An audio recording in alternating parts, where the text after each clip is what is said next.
The mountain town of Tapalpa sits about 2 hours southwest of Guadalajara. Population 7,000. Cobblestone streets, pine forests, the kind of place that appears on Mexican travel blogs as a weekend escape from the city. On the morning of February 22, 2026, Mexican army forces moved into the outskirts of that town based on intelligence that had been building for at least 48 hours. What happened next took less time to unfold than most people spend watching a movie. What followed lasted for days and is still not over. The man they were looking for had been hiding in plain sight inside a cabin complex on Tapalpa's outskirts. He was 59 years old. He had a degenerative kidney condition that had reportedly required him to build a small private medical facility in a village years earlier. He had not been photographed publicly in so long that most of the images circulating under his name were taken in a different decade. The United States government had placed a $15 million bounty on his capture. Two governments, hundreds of intelligence analysts, and over a decade of sustained effort had failed to find him, until someone who knew exactly where he was decided to talk. Mexican Defense Secretary Ricardo Trevilla Trejo later confirmed the sequence of events. On February 20th, authorities received a specific tip about Nemesio Oseguera Cervantes. The source was a trusted associate of one of Mencho's romantic partners, a woman who, the following day, left the cabin. Mencho stayed. Within 24 hours, Mexican Air Force units and the National Guard's Special Immediate Reaction Force had assembled a plan and launched. Ground forces moved in with limited helicopter support precisely to avoid arousing suspicion. When they reached the compound, the cartel's security detail opened fire immediately. 4 CJNG members were killed at the location. 3 others were wounded. Among them, the man the operation had been designed to find. He was detained, placed aboard military transport heading toward Mexico City, and died of his injuries en route. The Mexican Secretariat of National Defense confirmed it publicly on the afternoon of February 22nd. White House Press Secretary Caroline Leavitt confirmed that night that American intelligence had been provided directly to support the operation. U.S. Deputy Secretary of State Christopher Landau called it a great development for Mexico, the United States, and Latin America. The official reaction took hours. The cartel's reaction took minutes. Before sunset on February 22nd, more than 250 roadblocks had appeared simultaneously across 20 Mexican states. Vehicles burned on highways in Jalisco, Colima, Michoacán, Nayarit, Guanajuato, and Tamaulipas. Guadalajara, a city of 5 million people and a FIFA World Cup host city, went quiet in a way that cities of that size almost never go quiet. Videos spread across social media showing travelers sprinting through the international airport as smoke rose over the arrivals hall. In Puerto Vallarta, a tourist district where most people had gone to sleep expecting a normal Sunday, smoke climbed above the beachfront hotels. Air Canada suspended flights. Delta canceled departures. American Airlines issued travel waivers. The U.S. Embassy told American citizens in multiple states to shelter in place. By Monday, Mexican authorities confirmed 25 members of the National Guard had been killed in Jalisco alone, in 6 separate coordinated attacks that had clearly been prepared in advance. A prison guard was killed in Puerto Vallarta when detained cartel members rioted. A state prosecutor's agent was killed in Guadalajara. The final count from the 24 hours following Mencho's death: 62 dead, 70 arrested, and a country that had briefly turned into something that looked, on social media, like a war zone. That response is the first thing worth sitting with. An organization that loses its leader and responds by coordinating 250 blockades across 20 states within hours of a public announcement is not an organization operating from weakness. It is an organization that had this scenario mapped out. That says something about the CJNG that matters more than any political statement from either government. The infrastructure to do this existed before Sunday. The command and communications to execute it survived the operation. Mencho may be gone, but the machine he built kept running the moment he stopped. To understand what that machine is, you have to understand where it came from. And where it came from starts in a place very far from the mountains of Jalisco. Nemesio Oseguera Cervantes was born on July 17, 1966, in Culotitlan, a rural community in the municipality of Aguililla in Michoacán. Aguililla sits in the Tierra Caliente, the Hotlands, one of the most historically impoverished and most violently contested corridors in Mexico. Avocado farming and organized crime have existed side by side in that landscape for generations. El Mencho grew up in poverty. He dropped out of primary school. He grew avocados. At some point in his early adult life, he crossed into the United States illegally. In California, he became involved in narcotics trafficking. In 1994, the U.S. District Court for the Northern District of California sentenced him to 3 years in federal prison for conspiracy to distribute heroin. After serving his sentence, he was deported back to Mexico. That deportation is where the story stops being about a poor kid from Michoacan and starts being about something else entirely. Back in Mexico, Oseguera Cervantes did not step back from criminal activity. He went deeper, and in a direction that would prove strategically decisive. He became a police officer in Jalisco. That position gave him access, institutional knowledge, and contacts that a civilian recruiter could never have provided. It did not last long. His criminal associations were identified, and he left the force.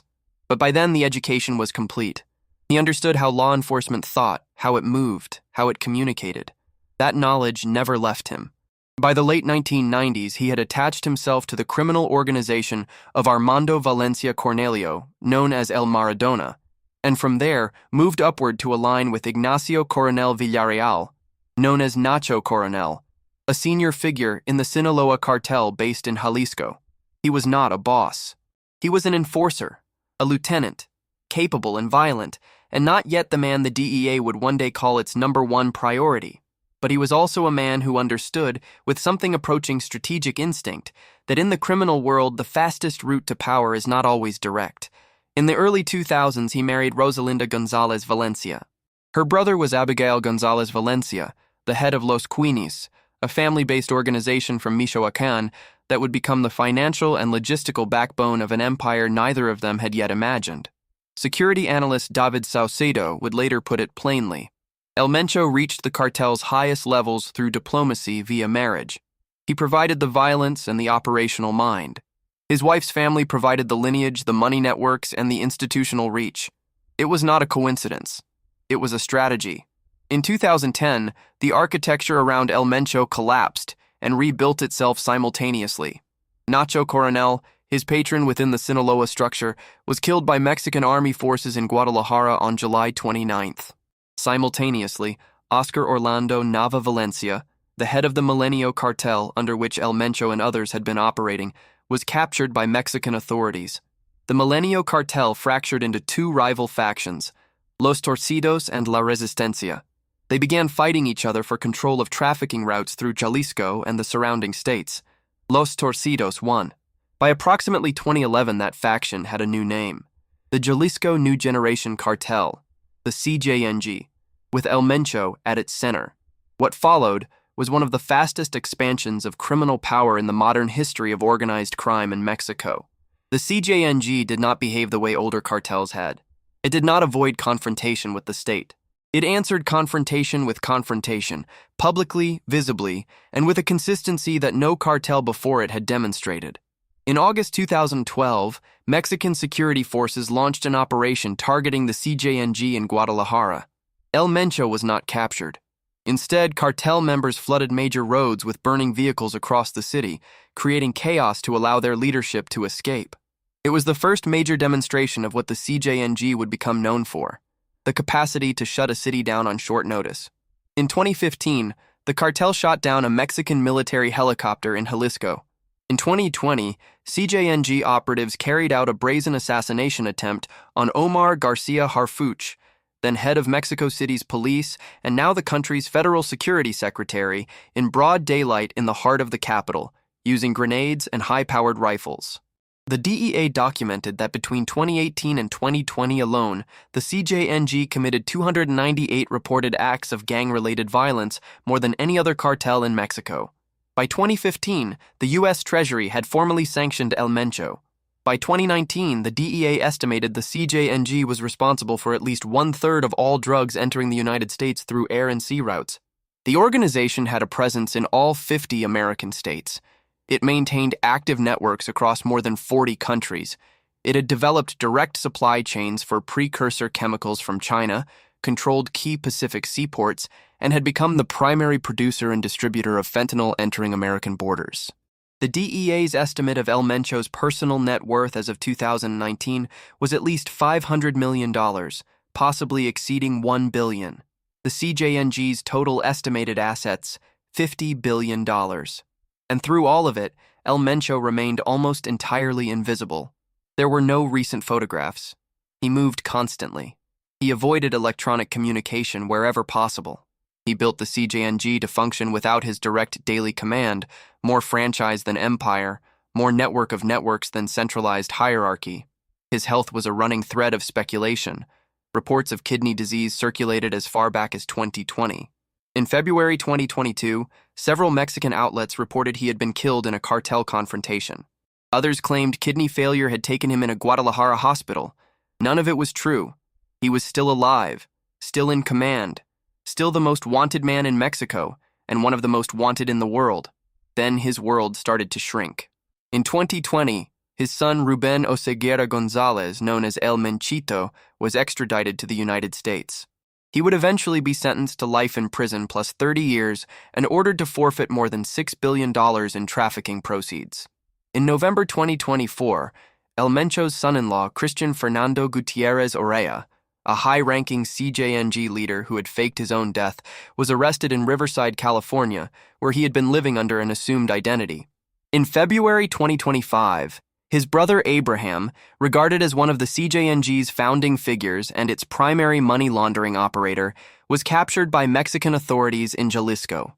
By early 2026, every senior member of El Mencho's immediate family that investigators could identify was either dead, imprisoned in Mexico, or serving sentences in the United States.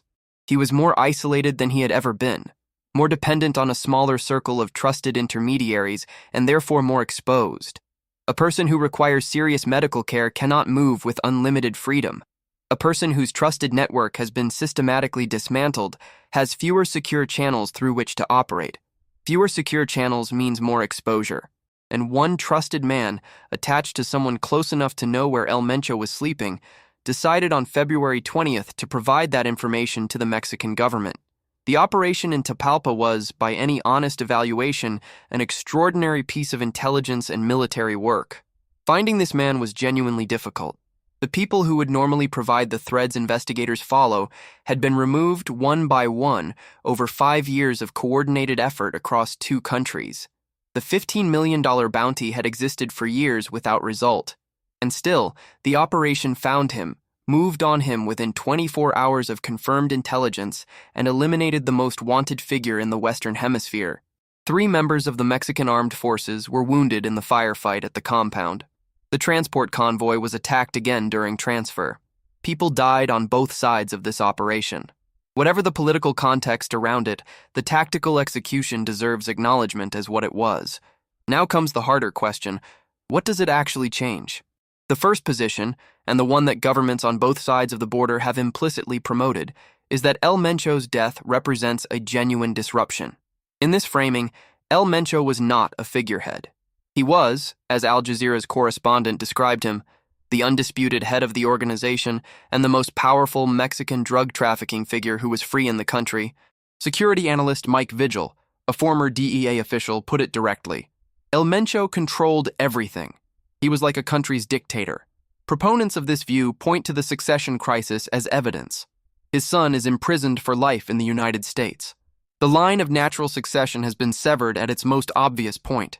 No single figure has the combination of family legitimacy, operational authority, and personal credibility with regional commanders that El Mencho possessed. The organization in this reading faces a crisis it is not equipped to resolve cleanly. The second position, and the one that most serious analysts of Mexican organized crime currently hold, is more complicated and in some respects more unsettling. The CJNG is structured, in the DEA's own words, like a franchise.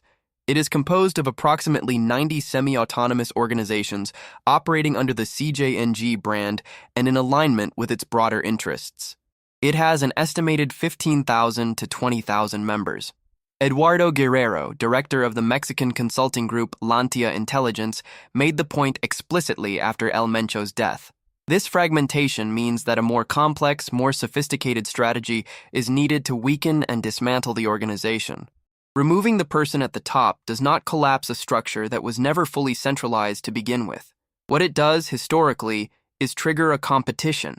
and competition within a cartel of this size and firepower has a consistent pattern. It produces violence, not stability. This is where a detail emerges that most coverage has not given the attention it deserves. The man the U.S. Director of National Intelligence's National Counterterrorism Center has identified as the CJNG's de facto second-in-command, and the most likely figure to claim succession is Juan Carlos Valencia Gonzalez, known as El Pelon. L03. He is El Mencho's stepson through his marriage to Rosalinda Gonzalez Valencia.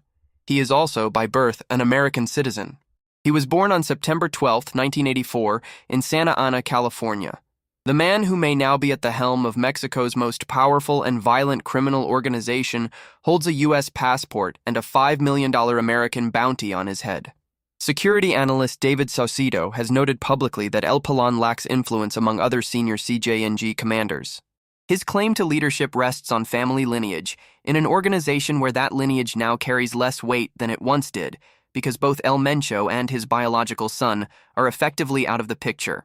Whether El Pelon can consolidate authority over 4 or 5 regional commanders who have their own forces, their own territories, and their own ambitions is genuinely uncertain. The other likely candidates are not waiting for an invitation. Ricardo Ruiz Velasco, known as El Doble R, commands one of the CJNG's most powerful armed wings. Audias Flores Silva, El Jardinero, is a senior regional commander with a $5 million U.S. bounty and documented involvement in coordinating key trafficking routes. Gonzalo Mendoza Gaitan, El Sapo, was one of the cartel's top logistics coordinators for acquiring precursor chemicals from China for fentanyl and methamphetamine production, though some reports emerging in the hours after the Tapalpa operation suggest he may have been among those killed at the scene. And then there is El Mencho's former head of personal security, a figure about whom almost nothing has been confirmed publicly, but whose proximity to the most protected man in Mexico for years would have given him knowledge that no regional commander could match. There is a third layer to this that belongs in any honest accounting. El Mencho's death did not occur in a political vacuum. It occurred at a precise moment in the relationship between the United States under Donald Trump and Mexico under President Claudia Sheinbaum. The Trump administration designated the CJNG as a foreign terrorist organization in February 2025. It has maintained sustained public pressure on Mexico to demonstrate action against cartels. Eliminating the most wanted figure in that designated organization with U.S. intelligence support, while confirming the partnership publicly within hours, is exactly the kind of result both governments had a political interest in producing. Crisis group analyst David Mora noted that the Mexican army under Sheinbaum has been significantly more confrontational against criminal groups than under her predecessor. That posture made this operation possible. The political incentives on both sides of the border aligned around this outcome. That alignment is not a reason to dismiss the operational achievement. It is a reason to think carefully about how the achievement is being framed. Sheinbaum herself has been publicly critical of what analysts call the kingpin strategy, the approach favored by multiple previous Mexican governments and strongly supported by Washington, that prioritizes eliminating top cartel leaders above broader structural dismantlement. Her criticism is grounded in an uncomfortable historical record. In 2016, Joaquin El Chapo Guzman was captured for the final time, extradited to the United States, convicted, and sentenced to life in prison. The Sinaloa cartel did not collapse. It fragmented, and that fragmentation produced an internal conflict between El Chapo's sons and the faction loyal to Ismael El Mayo Zambada that as of early 2026 is still generating significant violence across northern Mexico. In 2024, El Mayo himself was apprehended. The Sinaloa cartel did not collapse then either. What followed was a succession war that made parts of Sinaloa nearly ungovernable. David Saucedo told CNN directly that in the case of the CJNG, a similar scenario should be expected. Commanders entering a succession war to determine who will take control. He did not rule out the possibility of an agreement among top leaders. He was clear, however, that such an agreement would not necessarily ensure peace. The cartel, he warned, could adopt a posture of total war against the Mexican state if it interprets the operation as extermination rather than capture. The fentanyl question is where the political framing and the operational reality come apart most visibly. The Trump administration has consistently presented the CJNG as the central node in the drug supply chain responsible for tens of thousands of American deaths each year. That framing is factually grounded. The CJNG under El Mencho became the primary organization responsible for manufacturing and distributing synthetic drugs into the United States, with documented chemical supply chains from China feeding laboratory networks in Jalisco and Sinaloa that operate at industrial scale. But the manufacturing infrastructure, the precursor chemical routes, the laboratory networks, the distribution corridors through border states, none of that disappears with the death of its most senior executive. It transfers. The laboratories are still there. The chemists are still there. The routes are still there. What happens to them depends on who consolidates control of the organization and how long that consolidation takes. In the interim, the fentanyl supply chain experiences disruption, not elimination. The families of the 25 National Guard members killed in retaliatory attacks on the evening of February 22nd are living the consequences of this in a way that no policy framework adequately addresses. These were not people killed in the operation that found El Mencho. They were killed in the hours that followed. Their deaths were, by the evidence available, anticipated by security analysts who study this organization. Whether they were anticipated by the planners of the Tapalpa operation is a question that will take longer to answer. Guadalajara, the city where the CJNG built its empire, is scheduled to host FIFA World Cup matches in 2026, a tournament shared between the United States, Canada, and Mexico.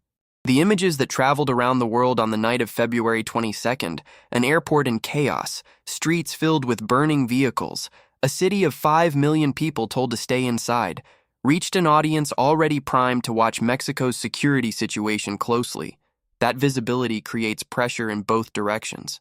On the Mexican government to demonstrate stability before a global audience arrives, and on whatever structure emerges within the CJNG to reassert territorial control quickly enough to demonstrate that the organization cannot simply be dismantled.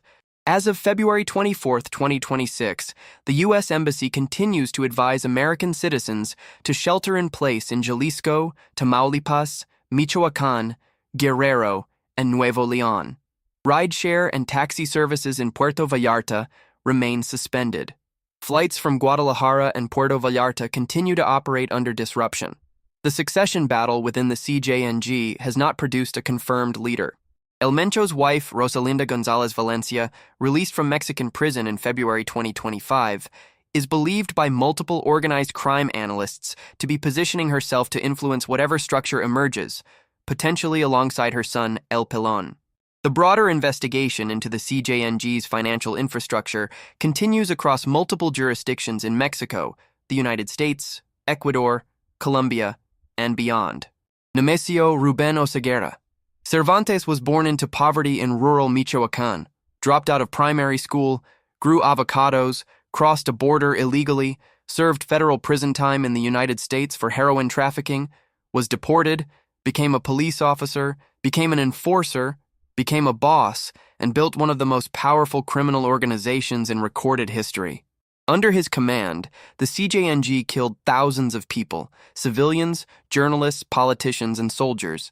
It manufactured and exported fentanyl and methamphetamine at a scale that contributed directly to overdose crises on the other side of the border. It shot down military helicopters and launched assassination attempts in the capital, and set Mexico's third-largest city on fire on a Sunday night as a message to everyone watching. He evaded $15 million in American bounty money and the combined intelligence resources of two governments for over a decade. On February 22, 2026, someone who knew where he was sleeping decided to make a phone call. The Mexican army moved within 24 hours. He did not survive the journey out of the mountains. 90 criminal organizations continue to operate under the CJNG banner across more than 20 Mexican states.